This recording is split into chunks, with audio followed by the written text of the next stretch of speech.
children about this now, they can become part of the solution. Hi guys. 아이고야, 안녕하십니까. 매일매일 운동하기를 실천하고 있는 동탄 왕코입니다. 여러분 10월달이에요. 10월달 벌써 2022년도 10월 11월 12월 딱 3개월밖에 안 남았습니다. 이제 곧 수능이죠. 수능도 얼마 안 남았고요. 일단은 10월달에는 연휴가 3일짜리가 2주가 있어서 너무너무 행복한 한 달입니다. 날씨 너무 좋고요. 근데 뭐 저번 주에는 비가 좀 왔죠. 이제 다시 평일이 시작이 됐습니다, 여러분. 예. 뭐 딱히 뭐 없죠, 뭐. 예. 뭐 없네요. 날씨 좋고요. 날씨 좋고요. 일단은 가장 지금 우리나라에서 가장 심각한 게 뭘까요? 가장 심각한 거 저출산이죠. 저출산. 출산율이 매우 낮습니다. 출산율이 낮아지니까 그만큼 고령 사회로 넘어가는 그 기간이 빨라지고 있죠. 이제 뭐 2년 뒤면은 초고령 사회가 된다고 하는데 네, 지금 요즘에 인구적인 구조를 많이 공부를 하고 있습니다. 아주 그냥 하면 할수록 암담해요. 뭐 해결 방법을 찾는 게 아니고 앞으로 어떻게 될 거라는 것만 예측하는 정도로만 지금 계속 자료를 찾아보고 있는데 매우 암담합니다. 어쨌든 결론은 하나, 튼튼해야 된다, 건강해야 된다. 그래서 운동 열심히 하도록 하겠습니다. 운동도 열심히 하고 영어 공부도 열심히 하고.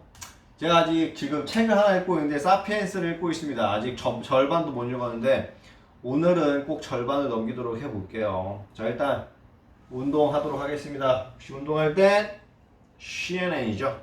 Killer is in their midst. Authorities in Stockton say 5 homicides committed this year between early July and late September are linked through ballistic evidence, and they're connecting those murders to a killing in nearby Oakland in 2021, also through ballistic evidence. So late tonight, Stockton police releasing this surveillance video of someone that they're calling a person of interest who has been seen on multiple videos related to several of the shootings. I want to bring in now CNN's chief law enforcement and intelligence analyst, Mr. John Miller. John, thanks.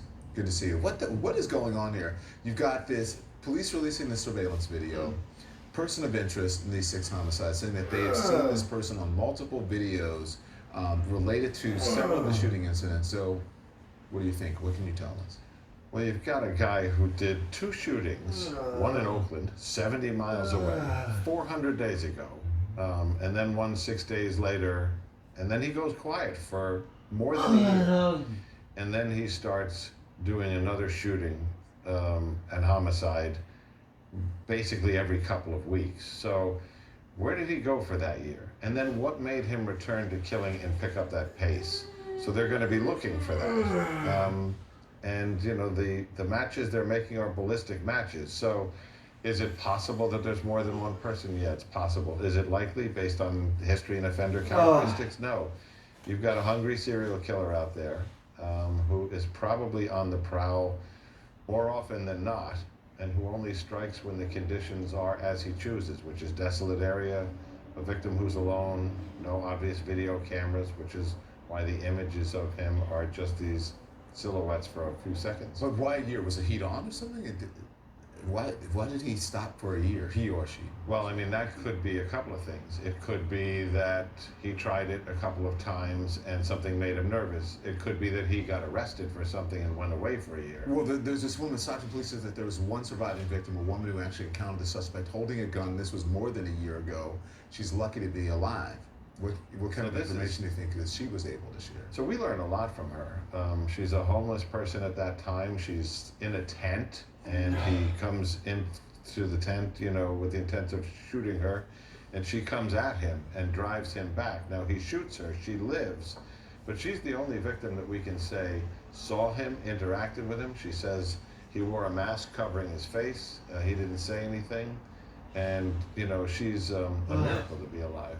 Commonalities connecting all of these shootings in both Oakland and Stockton. What kind of physical evidence would you be looking for at a crime scene to link them all together?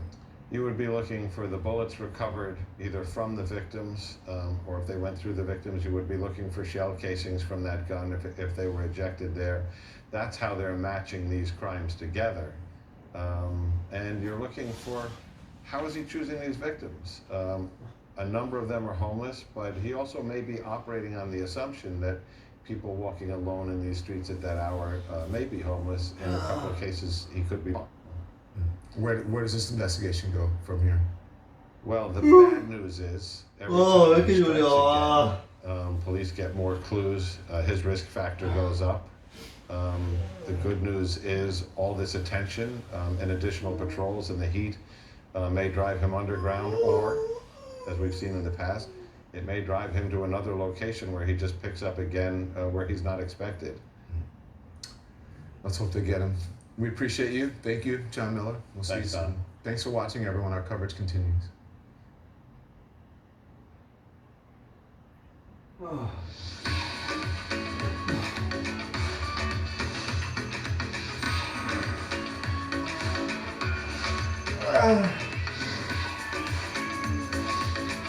Lotte takes a new leap beyond its boundaries. Our change will lead to better lives for all. New Lotte, the power of a better world. 어.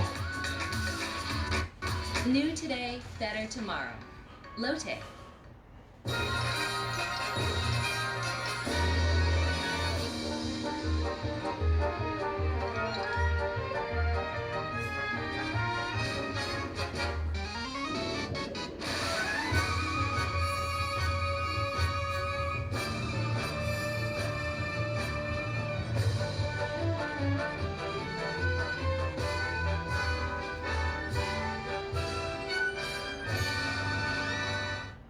We try to be global and we try to be smart, but I want to hear authentic voices of people who are passionate, who are intelligent, and that's the consistency that we try to get at. Fareed Zakaria GPS, Sundays on CNN.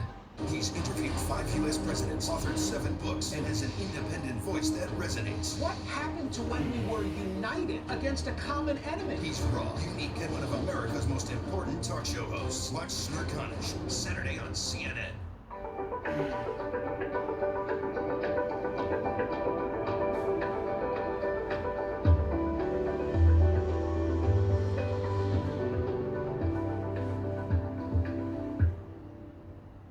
This is CNN. More people get their news from CNN than any other news source.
This is CNN Newsroom, coming up this hour.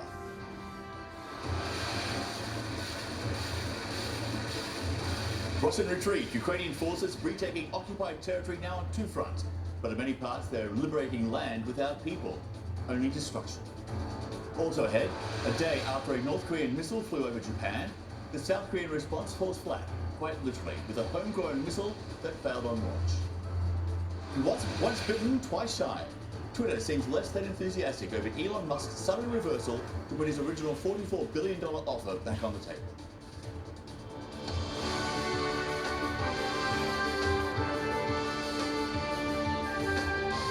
Live from CNN Center, this is CNN Newsroom with John Voss. What started as a lightning-fast counter-offensive in northern Ukraine just weeks ago now includes a second front in the south. Described as a fast and powerful advance, Ukrainian forces appear to have inflicted some heavy losses on the Russians. Ukrainian President Volodymyr Zelensky says his troops are now advancing even further towards the Russian-occupied city of Kherson. This as Ukrainian forces raise the nation's flag over more liberated towns. One official says troops are breaking through Russian defenses in the Kherson region. The Ukrainian army is quite rapidly and powerfully advancing in the south of our country as part of the current defense operation.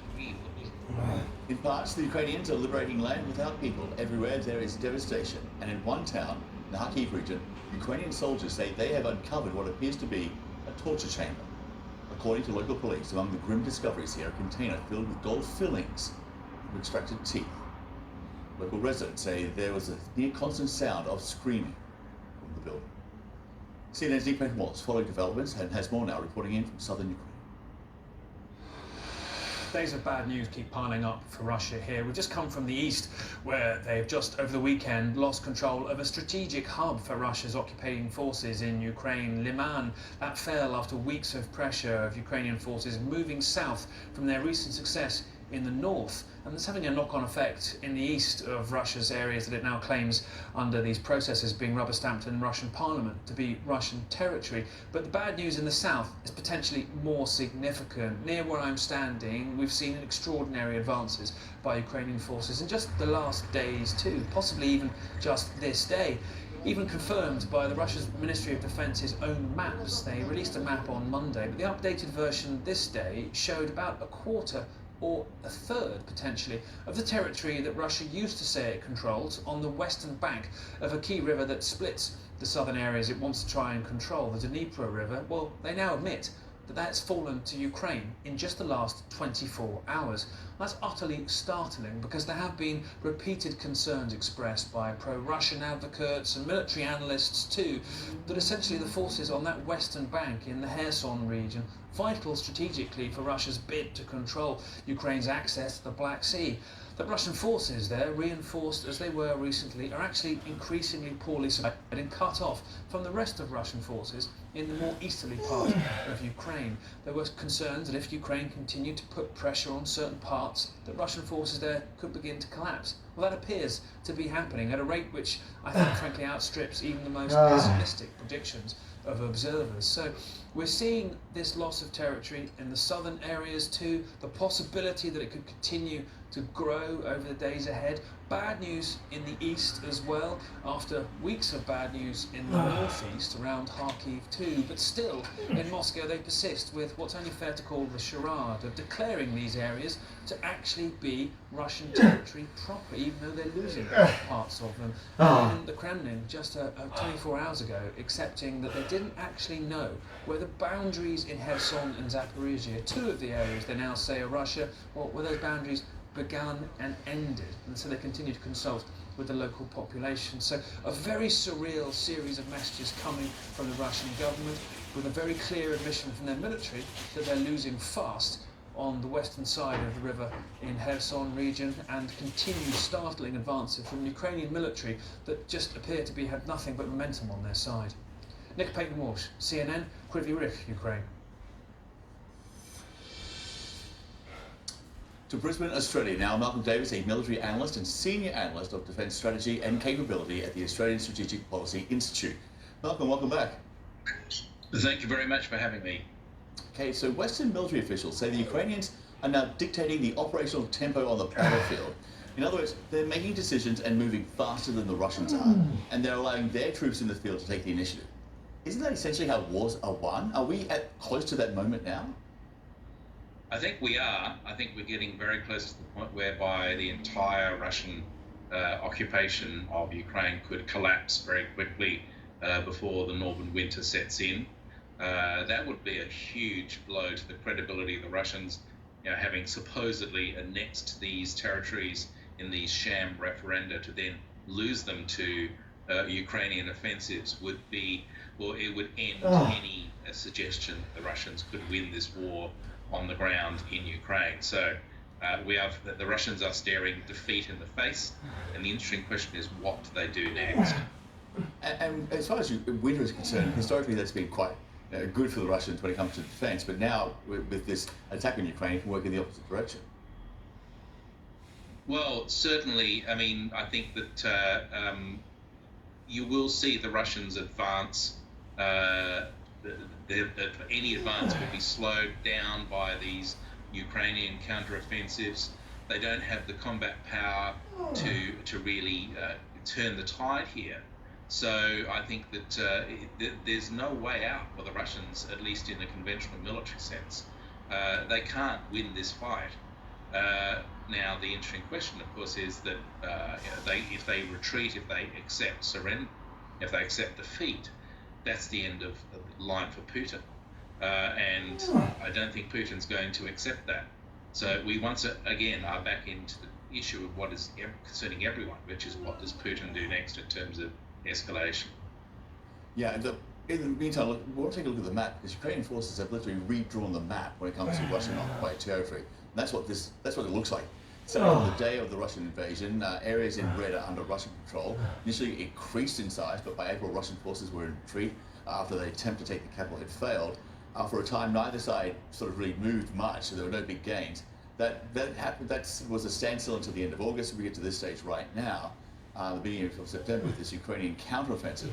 This has been a spectacular turnaround for the Ukrainians. I guess at any point though, could it still go wrong?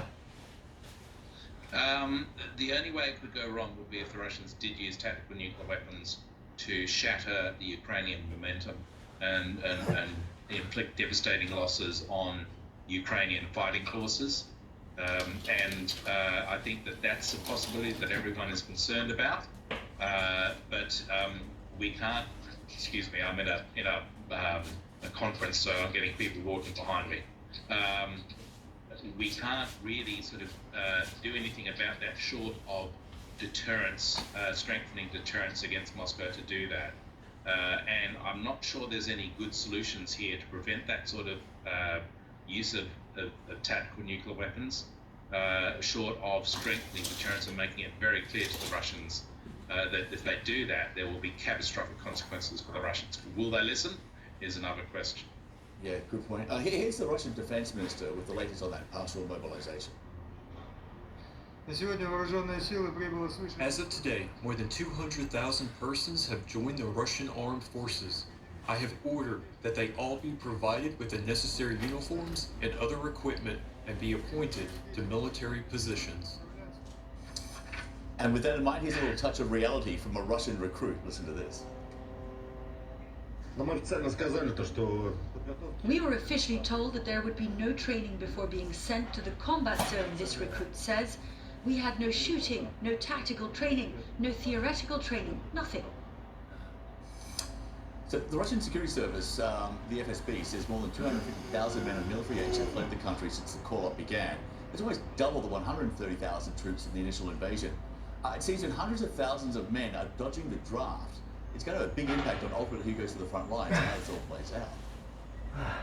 Well, what we're going to get at the front line from the Russians is poorly trained, poorly equipped conscripts that lack the will to fight. They're not motivated in any way, shape or form. I think what will happen is a lot of them will try and desert or surrender at the first heat of battle. You may have some that will fight, but most will not. So this mass mobilization is going to fail completely for the Russians. And it's just going to put it bluntly, add meat to the meat grinder for the Russians. It's a tragic step that the Russians have taken in this regard, but it's all down to the determination of one individual, Putin, to try and achieve his personal goals at the expense of hundreds of thousands of lives. Yeah, the hubris is incredible. Malcolm, thanks so much for being with us. We appreciate it. Thank you. A day after North Korea launched a ballistic missile over Japan, the US and South Korea test-fired 4 missiles off the Korean Peninsula in a show of force.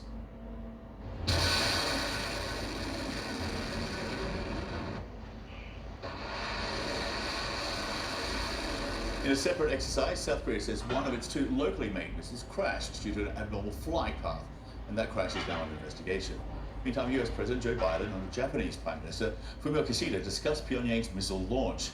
They vow to strengthen their joint deterrence and response capabilities, work towards the denuclearization of North Korea. Here's more now from John Kirby at the Pentagon. And this is not the first time we've done this in response to provocations by the North, to make sure that we can demonstrate our own capabilities bilaterally with the South Koreans and with the Japanese, and trilaterally between all 3 countries, to make sure that we have the military capabilities at the ready to respond to provocations by the North if it comes to that. After an unprecedented number of missile launches by the North Koreans, some are now calling for an end to the policy of denuclearization and move towards risk reduction. CNN's Will Ripley explains. Across Japan, a chilling and familiar sound. From Hokkaido in the north to the streets of central Tokyo, Tuesday began with an ominous emergency message. An incoming missile from North Korea, minutes away. Many heard a similar warning 5 years ago, in 2017, the last time North Korea launched a missile over Japan. This time, it flew more than 20 minutes, passing Japanese airspace at 17 times the speed of sound.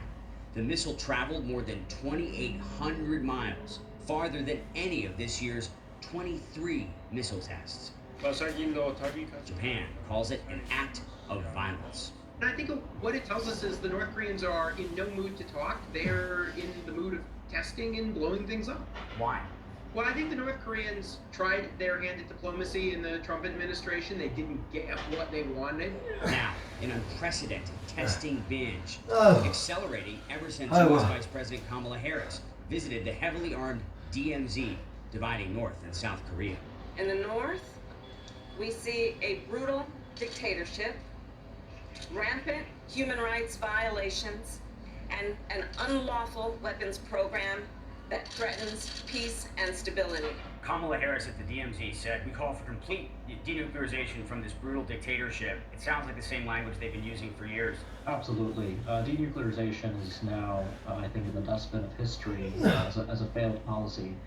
There's simply no practical plan at this point, especially in the short term, to bring North Korea to the negotiating table and to pursue denuclearization. A crisis that just got even more real. Last week, South Korea, the US, and Japan held anti-submarine exercises, the first of their kind in 5 years. Hours after Tuesday's launch, the US and South Korea staged a precision bombing exercise, a cycle analysts say will likely escalate in the coming months. What can we expect between now and then? Well, there's a lot of things that North Korea is going to do, I think, in the next few months. We're probably going to see a nuclear weapons test. Experts say instead of calling for denuclearization, the focus now should be on risk reduction, preventing a crisis from spiraling out of control.